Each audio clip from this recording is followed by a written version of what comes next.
Hey guys, the first question was a little tricky for me, mostly because in my town, everyone referred to my race as Mexican. There was no like Hispanic or Latinx, as the book said, which I've never really heard anyone say Latinx, but identify my race as I understood it, I guess it would be Mexican, even though I feel like that's not right. But it's just mostly because that's how my town was, and that's just how everyone thought, basically. I know there's different terms like Hispanic, but I don't know. Um,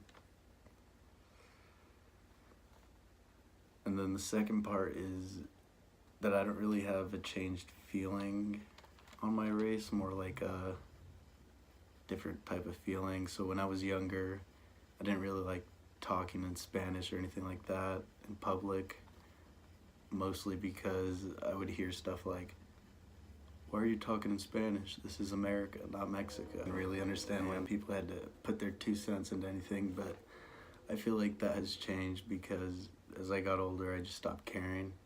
Like if people wanted to say anything, I'd just say something back. Or yeah, I remember this one time I had this altercation because someone made a comment about my race, and it is just basically one of those gone too far, and then pushed him to the floor.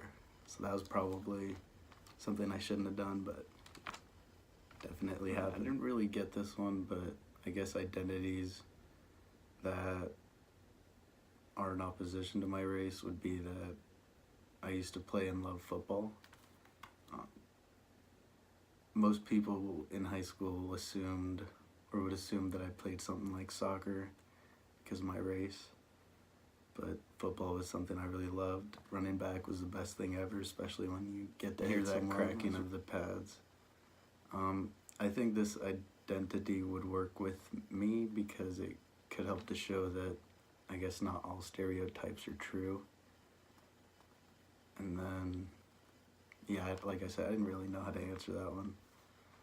So the first concept from the book that stood out was on chapter 2 when it talked about colorblind racism. And I guess I knew the gist of colorblind racism, like the basics, but I didn't really put too much thought into it or anything. And this chapter made me think about like the colorblind racism I've seen in my town through like teachers, surprisingly, friends, strangers, just like other students, stuff like that. And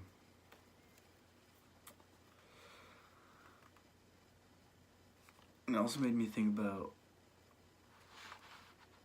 I guess not my personal experience, but also the books, like statistics and stuff, and people's answers. It made me think about how widespread colorblind racism is.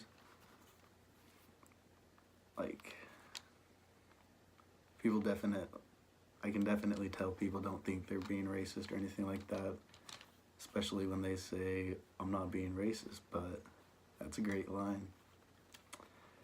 The second concept that expanded my knowledge would be in chapter 4. It talked about media and race and like how media represents race. And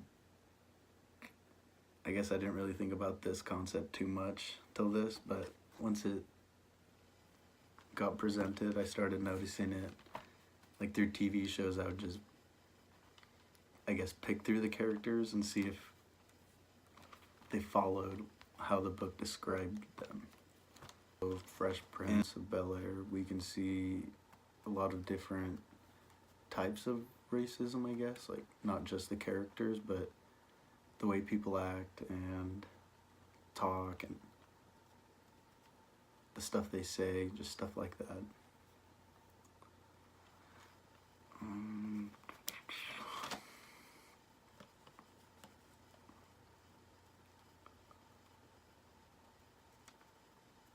Also, another more recent example, because that's an older one that's like a 90s show, would be the comedy Get Hard with Will Ferrell and Kevin Hart.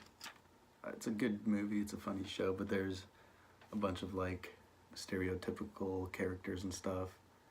There's even one where Kevin Hart imitated like a Mexican prisoner. It's pretty funny, but that's not the point. The depiction's still there.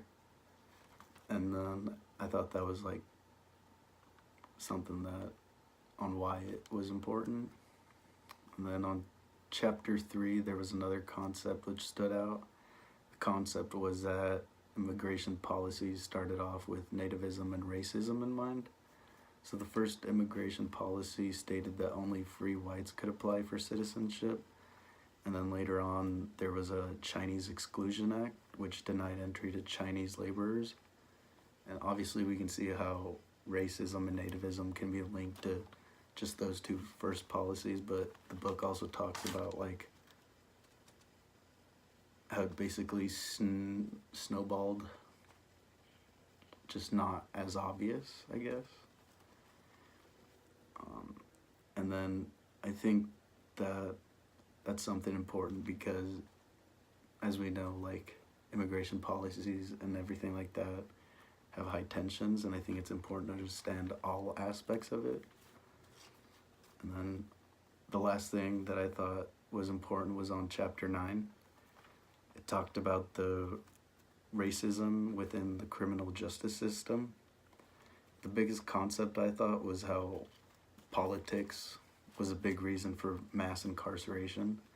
Like, for example, the war on drugs was pushed to the people, and then the book talked about like a year later, after the idea of the war on drugs was brought up, how it actually started like getting bigger and more of a problem.